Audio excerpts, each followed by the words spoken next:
people. Oh, I'm yelling. Bring the volume down, please.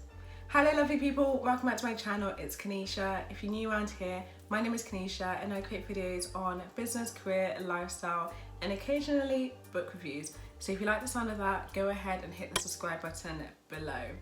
So without further ado, let's jump into today's video. Now for books, I'll actually show you as a reference sake all the books that I did read in May. There's actually a variety in the genres for the books that I read this month, so there's not like a particular theme, but I did mix it. Well, I read one non-fiction book, so that's my claim to be mixing it up. And yeah, let's talk about these books and what I've enjoyed and what I've not enjoyed. In regards to the rating system, I am going to be using what I rated them on Goodreads. So if you want to follow me on there, I've put the link for that page in the description box below, so go ahead and click. So first book that I'm going to be talking about is Narconomics, and this is a book on how to run a drug cartel by Tom Wainwright. So we've all pretty much watched Narcos and many of the other narcotics based films and TV shows, that maybe there was a little part of yourself that was curious to find out how are these cartels actually run and managed. And so Tom Wainwright took it upon himself, so he's an editor for The Economist, so he took it upon himself to look into the narcotics industry and actually found drug cartels resembled the structures and business principles that are used in big businesses today, such as like McDonald's, Walmart, Apple, all of these. And so this book is a really interesting exploration into the different ways in which a cartel resembles a big business, from branding, marketing, supply chain management, PR problems, HR problems, diversification, all of these things that most big businesses encounter. He found that most drug cartels went through the same things. From reading this book, there's a lot of things that you can take away from it, especially how the industry works and how previous attempts to defeat it have been ineffective and the reasons for that. So that's one of the things I actually did like about this book, was that Tom explored the issues, they explored the problems, but he also wasn't hesitant to provide a solution to overcoming it. So it wasn't so much like here's a problem, it's just gonna stay a problem, but it was a case of like, here's a possible solution, and here are times when it was attempted to be solved, but maybe not in the most effective way. I hope I haven't lost you there. But basically it's an economics book exploring drug cartels and how they're like big businesses, and it's quite interesting if you want to run a cartel, but also if you're just curious. So yeah, I think I put this rating as a 4 out of 5, which is quite good. I really enjoyed reading this book and it didn't take as long as I thought it would. So definitely I'd recommend this book.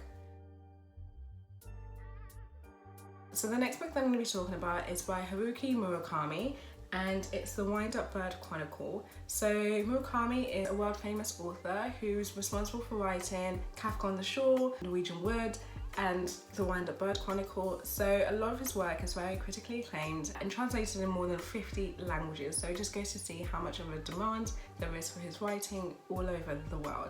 So knowing these accolades and knowing such good praises from Murakami, I was really excited to check out this book.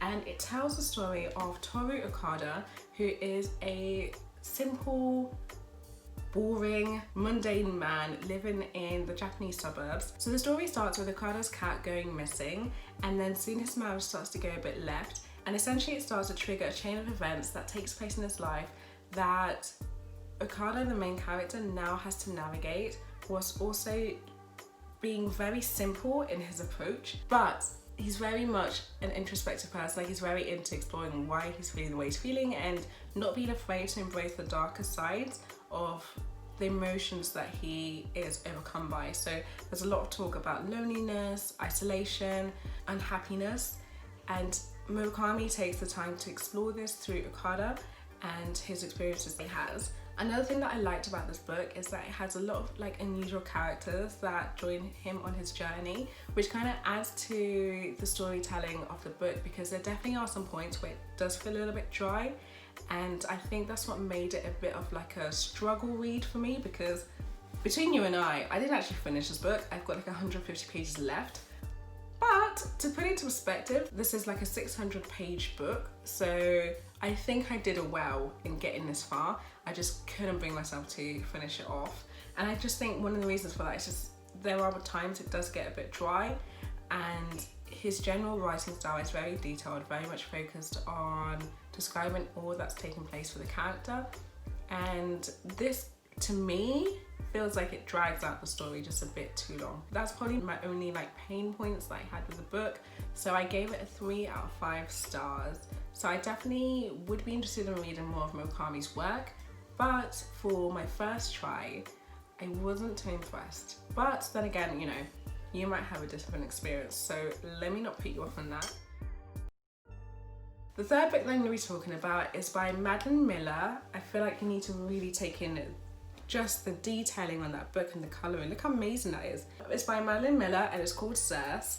It's a work of fiction, Greek mythology, and it follows the story of the daughter of Helios, the god of sun, and also one of the mightiest titans. As she grows up as one of the children of the mighty gods, while struggling to find her place within her family. And this is slightly made a bit more complicated for the fact that she's immortal. So the time span in which she takes to discover this is quite a long one, but eventually reaches a point where she is banished to her own island. So this isn't a spoiler, it's on the blurb. And in that she starts to discover where her strengths lie and her place within the world. So I found the book to be quite interesting, and I think one of the main reasons for that was because it's written in a woman's perspective, and I feel like this isn't as common in Greek mythology books, just because the focus tends to be on the males and the male gods. Like, most of the books are written from their perspectives, so it's really refreshing to read Circe from her perspective, as well as knowing that there's such strong female characters within the book that makes you really engage with the character. So I found this quite an interesting read. I definitely liked the pacing of the book. It felt very appropriate, and it really explored her story whilst knowing that as an immortal, it's a very long story, but I think Madeline Miller does it justice and makes for a really interesting read. Now, the rating that I gave this one on my Goodreads account was actually 4 out of 5, so I was really happy with this book, and I definitely would read it again. So I'd highly recommend this gorgeous, gorgeous, gorgeous cover. Look at it. Beautiful. Now, the next book that I'm going to be talking about is called The Penelopiad by Margaret Atwood, who I believe is also the author of The Handmaid's Tale. The book is based on Homer's Odyssey and follows the story of Penelope, the wife of Odysseus, and how her legend and her story has been immortalized by the voice of others and not by her own retelling of the story. So Penelopiad is focused on speaking about Penelope's story during the time when Odysseus was fighting the Trojan War and then away for another decade or so, and the events that unfolded during that and afterwards that has led to, you know, the legend and the myth that is about Penelope. And so I found this a really interesting read to check out just after Circe, because Penelope actually does, is this a spoiler?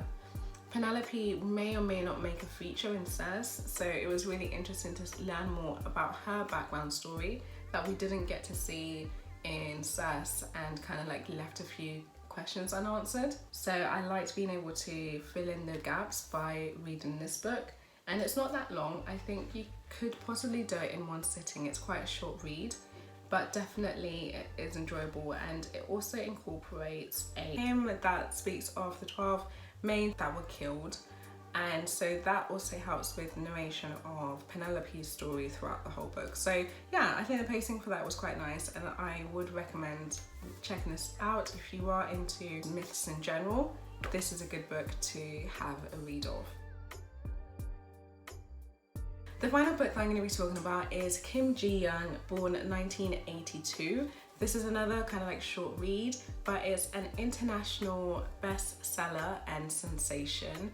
It follows the story of one young woman born at the end of the 20th century and follows her life from being a child all the way up to becoming a wife and a mother, and still trying to figure out kind of like her place within society that is built on patriarchy. It's built, you know, to uplift men and to support men, and for women to be in that role of, you know, upholding the standards of society and, you know, lifting up men. I hope that makes sense. Basically, it's a book exploring misogyny and explores why women's lives have been affected from the moment of birth all the way up to the different stages in their life. And it's a book that can be related regardless of what country you live in and regardless of what your culture is. We can all find a Kim Ji-young within us if you are a woman reading the book. And so the book makes it very interesting to see and trying to define what her life means to her. And I've given this a rating of 4 out of 5. It's a book that I really enjoyed, and I definitely encourage that you check it out as well and have a read. One of the most interesting things, so when you get your book, it does open up like this, and this whole page here is different lines throughout the books where she experiences misogyny, and the statistics that they talk about is something that is incredibly relevant to today and incredibly relevant to Western society, because of course this is based on a South Korean woman living in Korea, but that doesn't change the impacts that patriarchy has on women across the world. So I definitely think it's a good read and I highly encourage you to read it. So yeah, we've come to the end of the video. Those are the books that I've managed to read in the month of May, and I think overall I had a really good reading experience. There are definitely a lot of books that I really enjoyed and that I would check out again. Don't forget to hit the subscribe button at the end if you did enjoy. But thank you so much for watching this, and I'll catch you in the next video.